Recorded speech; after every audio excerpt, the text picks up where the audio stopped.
говоришь. Он говорит. Он учит. Посмотрите. Говорит, учит. Окончание. Hello everyone and welcome back. My name is Drishti Yadav and I am a student in Samarkand Medical University in Russia और मैं Ratlam MP से belong करती हूँ.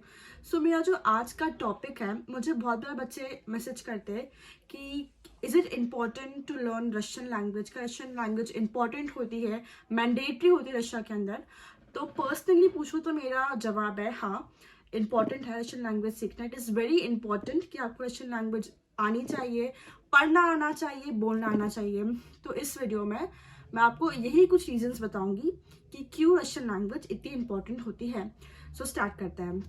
सबसे पहला reason ये है कि जो आपका रशिया में MBBS का जो सफ़र है वो ऑलमोस्ट 6 साल का सफ़र है. तो 6 साल कम नहीं होते हैं. एंड यहाँ पर बहुत ही कम लोगों को इंग्लिश आती है. मतलब 90% लोग तो रशियन ही बोलते हैं. 10% जो अभी यंगर जनरेशन है वो इंग्लिश बोलती है. तो आपको डील करना है उन 90% जनरेशन से. सो उनको रशियन आती नहीं, उनको रशियन ही आती है, उन्हें इंग्लिश नहीं आती. सो आपको रशियन आना बहुत ज़रूरी है. बिकॉज आप यहाँ पे रहोगे, आप बाहर घूमने जाओगे, आप कॉलेज जाओगे, आपको नए दोस्त बनाने, आप कैसे बात करोगे अगर आपको रशियन नहीं आती होगी. आप ग्रोसरी स्टोर जाओगे, आपको कुछ क्वेरी है, आपको कुछ पूछना है, तो रशियन आना बहुत ज़रूरी है.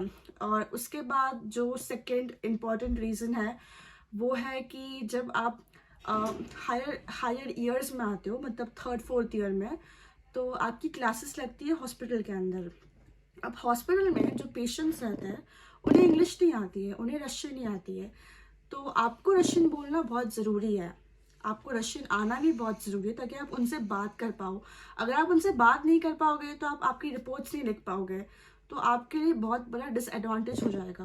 उसके बाद मैं आपको बताती हूँ. तो जब आप 6th ईयर में आते हैं तो आपकी एम्बुलेंस ड्यूटी लगती है, उसको बोलते हैं स्कोरा या पामोश. उसमें क्या होता है कि आपको रशियन जो भी इमरजेंसी होती है उनके घर जाके रिपोर्ट करना होता है एम्बुलेंस में.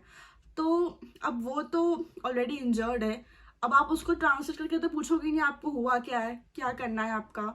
तो इसलिए भी आपको रशियन आनी चाहिए ताकि आप उनसे कम्युनिकेट कर सकूँ. और फिर सबसे इम्पॉर्टेंट बात, जो आपकी एग्ज़ाम होगी 6 साल बाद, वो रशियन में ही होगी. तो उसके लिए भी आपको रशियन आनी चाहिए. तो अब क्वेश्चन ये उठता है कि रशियन लैंग्वेज सीखे कैसे हम लोग, कोई सिखाएगा यहाँ पर, कैसे पढ़ना है, कैसे होगा सब कुछ. तो इतनी कोई डरने की बात नहीं है. जो कॉलेजेस होते हैं स्पेशली रशिया के अंदर, वहाँ पे 1st ईयर से रशियन क्लासेस लगती है. मतलब बच्चे को 1st ईयर से ही बेसिक से रशियन सिखाई जाती है. तो वैसे मैं 1st ईयर में हूँ अभी, तो मेरी क्लासेस लगती है रशियन की वीक में 2 बार. तो हम जाते हैं क्लास, 2-3 घंटे की क्लास होती है. मैम हमें नॉर्मल बातें करना सिखाती है, उसकी पूरी ग्रामर सिखाती है, सब कुछ सिखाया जाता है हमें. फिर 2nd ईयर में भी लगती है क्लासेस. और फिर 3rd ईयर में आपकी क्लास लगती है. लेकिन उसमें क्या होता है कि जो मेडिकल टर्मिनोलॉजी होती है इंग्लिश के अंदर, उससे रशियन में सिखाई जाती है आपको, ताकि आपको रशियन में से पेशेंट से बात कैसे करता है वो आपको सिखाया जाता है 3rd ईयर से, ताकि आप 4th 5th 6th ईयर में जाके उसको पेशेंट से बात कर सको. क्योंकि यहाँ पे ऐसा होता है ना कि बहुत सारे बच्चे होते हैं जो रशिया में सेटल होना चाहते हैं आगे जाके, या उन्हें PG करनी होती है रशिया से. तो बहुत सारे रीजंस की वजह से रशियन आना बहुत इंपॉर्टेंट है. तो यही था इस वीडियो के अंदर. आई होप मैंने सारे पॉइंट्स क्लियर करे हो कि रशियन क्यों इम्पॉर्टेंट है. अगर आपको यहाँ पे रहना है तो आपको रशियन आनी चाहिए. बेसिक सी चीज़ है. बिकॉज रशियंस को भी अच्छा लगता है आपको रशियन से, कि अगर हमारे सामने कोई हिंदी बोलता है रशियन तो हमें बहुत अच्छा लगता है. तो जैसे रशियन के सामने हम रशियन बोलते तो उन्हें बहुत अच्छा लगता है ये सब सुन के. इसीलिए लैंग्वेज सीखने में कोई बुराई नहीं है, कोई नहीं. और जैसे कि मैंने आपको बताया, आप इतना लंबा टाइम यहाँ पे स्पेंड कर रहे हो, तो आपकी लाइफ ईजी करने के लिए, अगर आपको यहाँ पे रह के आपकी लाइफ ईजी बनानी है तो आपका रशियन आना बहुत ज़रूरी है. Thank you so much for watching and see you next time. Bye bye.